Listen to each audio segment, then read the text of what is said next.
Assalamualaikum warahmatullahi wabarakatuh. Izin Ibu, perkenalkan saya Dinda Trisaskia dari kelompok 6. Ingin menampilkan hasil diskusi kelompok kami, yaitu tentang sejarah pertumbuhan dan perkembangan pendidikan Islam pada masa Turki Utsmani. Baiklah, yang pertama saya akan menyampaikan tentang sejarah berdirinya Turki Utsmani, yaitu Kekhalifahan Turki Utsmani atau Ottoman Empire berdiri pada tahun 1299 dan berakhir pada tahun 1924 Masehi. Kekhalifahan ini didirikan oleh Utsman bin Ertugrul, seorang pemimpin suku Turki Oghuz yang memanfaatkan kelemahan kekaisaran Bizantium dan kekacauan akibat invasi Mongol untuk memperluas pengaruh Islam di wilayah Anatolia, Asia Kecil.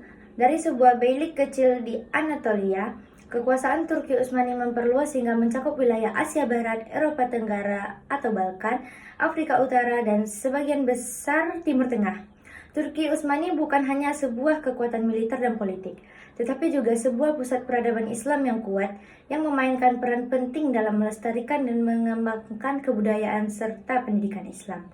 Kekhalifahan ini mencapai puncak kejayaannya pada abad ke-16, khususnya di bawah kepemimpinan Sultan Sulaiman Al-Kanuni pada tahun 1520 sampai 1566 Masehi, yang dikenal sebagai pembaharu hukum dan pelindung ilmu pengetahuan. Dalam konteks pendidikan, berdirinya Turki Utsmani menandai awal dari sistem pendidikan Islam yang tersentralisasi dan terorganisir, didukung langsung oleh negara dan dikelola oleh struktur keulamaan yang kuat.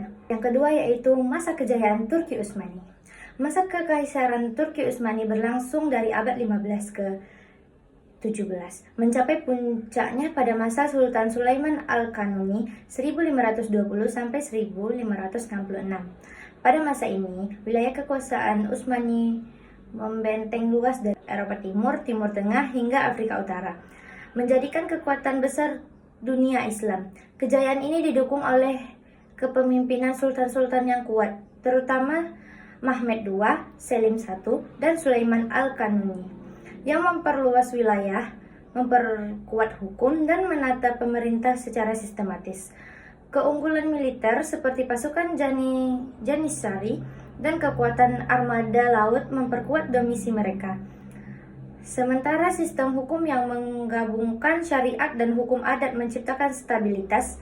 Di bidang ekonomi, letak geografis yang strategis mendukung kemakmuran perdagangan, sedangkan di bidang budaya dan ilmu pengetahuan berkembang seni arsitektur Islam, pendidikan, dan pusat-pusat ilmu, menjadikan masa ini sebagai puncak kejayaan peradaban Utsmani. Latar belakang tujuan pendidikan Islam, yaitu pendidikan dan kekhalifahan Turki Utsmani didasarkan pada prinsip-prinsip Islam dan peran strategis ulama dalam struktur kekuasaan. Tujuan utamanya adalah menanamkan akidah Islam yang benar dan menguatkan identitas keislaman di tengah masyarakat multikultural, menyampaikan kadar ulama, pejabat birokrasi, dan cendekiawan yang mendukung jalannya pemerintahan berdasarkan hukum Islam. Yang selanjutnya, mengembangkan ilmu pengetahuan agama dan rasional untuk menciptakan masyarakat yang beradab dan berwawasan luas. Dan yang terakhir yaitu mempertahankan otoritas agama di tengah ancaman sekularisme dan pengaruh peradaban asing, terutama Eropa. Pendidikan menjadi salah satu pilar penting dalam menjaga stabilitas sosial dan ideologi negara. Pemerintah Utsmani membangun banyak institusi pendidikan formal, mengembangkan sistem kurikulum, serta menandai kegiatan pendidikan melalui wakaf. Sistem lembaga pendidikan Islam. Pendidikan Islam pada masa Turki Utsmani terdiri dari beberapa jenjang dalam bentuk antara lain, yaitu yang pertama ada maktab, sekolah dasar, tempat anak-anak mempelajari dasar-dasar agama seperti membaca Al-Quran, sholat, akhlak, dan tulisan Arab. Yang kedua, guru disebut mu'alim, dan pendanaan sering berasal dari masyarakat atau wakaf lokal. Yang kedua, ada madrasah, pendidikan menengah dan tinggi. didirikan oleh sultan, wazir, atau pejabat tinggi melalui sistem wakaf, mengajarkan berbagai disiplin ilmu, baik agama maupun rasional. Terdapat sistem jenjang, tingkatan rendah sampai tinggi.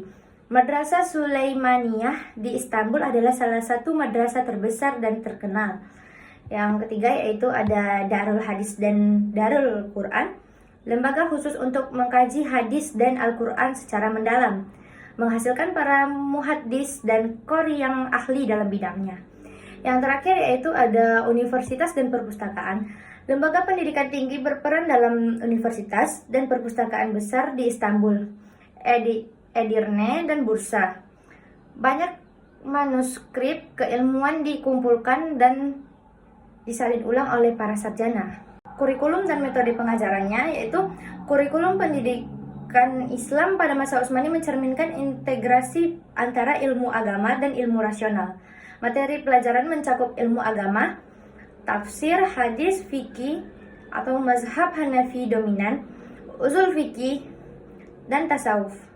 Ilmu alat, nahwu, sharaf, balaghah, mantik, logika, dan filsafat.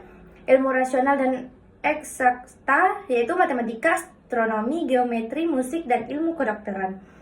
Metode pengajaran bersifat tradisional seperti halakah, belajar dalam lingkungan di masjid atau madrasah, talqin dan hafalan, guru membacakan, murid menyalin dan menghafal. Diskusi dan debat ilmiah dikenal sebagai munazarah. Peran ulama dan negara dalam pendidikan. Ulama memiliki kedudukan tinggi dalam pemerintahan Turki Utsmani. Mereka tidak hanya berfungsi sebagai pendidik, tetapi juga sebagai qadi atau hakim dan penasihat hukum syariat, Syekhul Islam, jabatan tertinggi keulamaan yang mengatur sistem pendidikan, fatwa, dan pengadilan syariah. Mudir madrasah, pengelola lembaga pendidikan tinggi. Pemerintah mendukung penuh pendidikan dengan membangun madrasah, membayar gaji guru, serta menyediakan asrama dan perpustakaan. Sistem wakaf menjadi fondasi penadaan yang memungkinkan keberlangsungan pendidikan tanpa ketergantungan pada pajak negara. Selanjutnya yaitu ada dinamika keilmuan dan tantangan. Pada awalnya, pendidikan Islam sangat maju dan adaptif. Namun memasuki abad ke-18 hingga 19 terjadi stagnasi dan kemunduran karena kurikulum tidak berkembang dan mulai menolak ilmu pengetahuan modern. Pengaruh Eropa meningkat, khususnya setelah kekalahan dalam berbagai perang dan tekanan kolonial. Yang selanjutnya yaitu reformasi Tanzimat pada tahun 1839 sampai 1876 memperkenalkan sistem pendidikan sekuler yang memisahkan ilmu agama dan ilmu umum.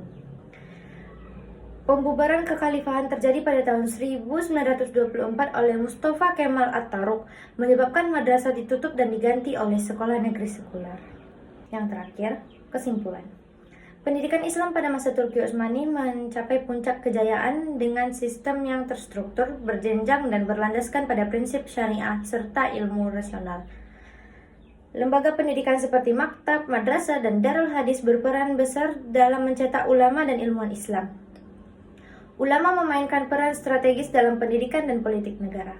Meski mengalami kemunduran karena faktor internal dan eksternal, sistem pendidikan ini mewariskan fondasi kuat bagi dunia Islam, terutama dalam konsep wakaf pendidikan dan integrasi ilmu. Sekian yang dapat saya sampaikan. Lebih dan kurang saya mohon maaf. Wabillahi taufiq wal hidayah. Wassalamualaikum warahmatullahi wabarakatuh.